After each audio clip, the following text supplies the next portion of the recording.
Pay to park or pay the fine.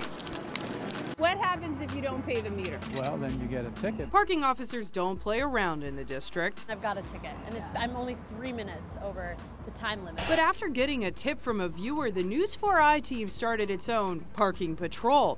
Wait until you see which district employees are illegally parking all day and getting away with it. Oh, wow. That's interesting. Well, I think it's unfair. It's 7 a.m. Spots are filling up fast around the D.C. government's Reeve Center on 14th in Northwest. While some drivers drop in coins, it's hard not to notice car after car after car sitting at unpaid meters. Hanging on the mirror, handicap placards.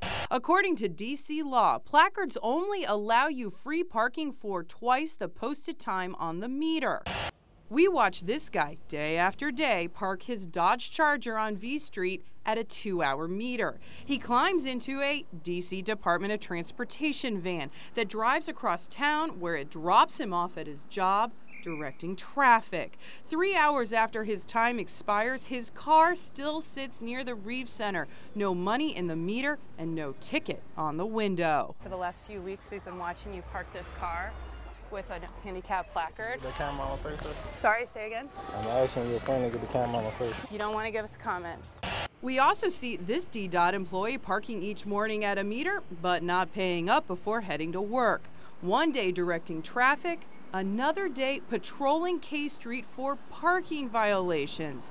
That's right, she writes parking tickets. They should have to pay like everybody else should have to pay. But parking isn't the only thing we notice. We follow one of the DDOT vans as it drives around for 2 hours, making stops at a Staples, CVS, and a restaurant before dropping any officers off.